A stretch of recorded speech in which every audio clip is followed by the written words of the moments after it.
سجدہ سہو کا کیا طریقہ ہے؟ نماز میں سجدہ سہو کا کیا طریقہ ہے؟ اگر نماز میں یاد نہ رہے کہ کتنی رکعتیں پڑھی ہیں، 4 پڑھی ہیں یا 3 پڑھی ہیں، تو اس کی تلافی کا کیا طریقہ ہوگا؟ مسز عدنان کراچی سے۔ دیکھیں سجدہ سہو کے بہت سارے طریقے حدیث میں آئے ہیں، حنفیہ کے نزدیک سارے طریقے جائز ہیں۔ راجح یہ ہے کہ اتحیات پڑھنے کے بعد دائیں طرف سلام پھیریں، پھر 2 سجدے کریں، اور اس کے بعد اتحیات، درود شریف اور دعا پڑھنے کے بعد دونوں طرف سلام پھیر دیں۔ اس کے علاوہ بھی باقی طریقے بھی حدیث میں آئے ہیں، وہ بھی جائز ہیں۔ بہتر یہ ہے، ہاں یہ میں نے اس لیے کہہ دیا کہ ایک دفعہ میں نے یہ طریقہ بتایا تو بہت سے لوگوں نے حدیث میں جو دوسرے طریقے ہیں وہ لکھ کے طنز کرنا شروع کر دیے کہ ان کو تو حدیث کا ہی نہیں پتہ۔ الحمدللہ ہمیں پتہ ہے حدیث کا، اور ہمیں پتہ ہے دوسرے طریقے بھی ہیں، تو وہ بھی جائز ہیں۔ لیکن افضلیت میں پھر فقہا کا اختلاف ہے، بعض نے ایک طریقے کو افضل قرار دیا، بعض نے دوسرے طریقے کو، تو یہ طریقہ احناف کے ہاں زیادہ بہتر ہے۔ اچھا بھائی، اگر نماز میں یاد نہ رہے کہ کتنی رکعتیں پڑھی ہیں، 4 پڑھی ہیں یا 3 پڑھی ہیں، تو اس کی تلافی کا کیا طریقہ ہوگا؟ دیکھیں اگر نماز میں آپ کو یاد نہیں آ رہا کہ 3 پڑھی ہیں یا 4 پڑھی ہیں، تو حدیث میں آتا ہے کہ یقین پر بنا کرے، یعنی جو یقینی ہے اس پر بنا کرے۔ تو اس بارے میں سب سے پہلا تو یہ ہے کہ غالب گمان پر عمل کرے۔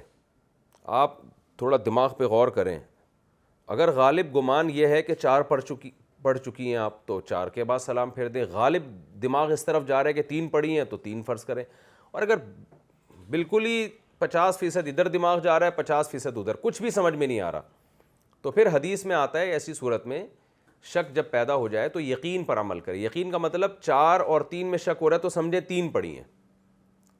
تو 3 پڑھنے کے بعد آپ نے کیا کرنا ہے کہ آپ نے تیسری رکعت کے بعد اتحیات بھی پڑھنی ہے، کیونکہ ممکن ہے کہ یہ چوتھی رکعت ہو، اور چوتھی رکعت کے بعد قاعدہ فرض ہے، تو آپ نے اتحیات بھی پڑھنی ہے۔ اتحیات کے بعد آپ نے کھڑے ہو جانا ہے۔ کھڑے ہونے کے بعد آپ نے ایک رکعت مکمل کرنی ہے، جو یا تو چوتھی ہوگی یا 5ویں ہوگی۔ آپ کو نہیں پتہ یہ چوتھی یا 5ویں ہے، لیکن آپ قاعدہ احتیاطاً کر چکے ہیں، تو اس کے بعد پھر آپ نے سلام بھی پھیرنا ہے اور سجدہ سہو بھی کرنا ہے۔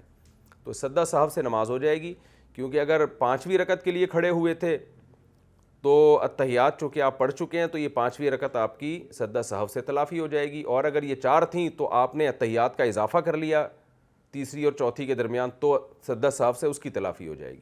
تو خلاصہ دوبارہ بیان کر دیتا ہوں، کیونکہ اس میں بہت زیادہ لوگ مبتلا ہیں، کہ اگر آپ کو بالکل برابر شک ہے، آدھا گمان ادھر ہے آدھا ادھر ہے کہ آپ نے 3 پڑھی ہیں کہ 4 پڑھی ہیں، تو آپ سمجھیں کہ 3 پڑھی ہیں، لیکن 3 رکعت کے بعد آپ نے اتحیات پڑھ کے کھڑے ہو جانا ہے، یعنی 3 رکعت کے بعد اتحیات بھی پڑھنی ہے پھر ایسی صورت میں آپ نے، کیونکہ ہو سکتا ہے یہ چوتھی ہو۔ پھر کھڑے ہونے کے بعد آخر میں آپ نے اتحیات کے بعد سجدہ سہو کرنا ہے، اور پھر وہی اتحیات درود شریف دعا پڑھ کے سلام پھیر لینا، تو نماز انشاءاللہ اس سے ادا ہو جائے گی۔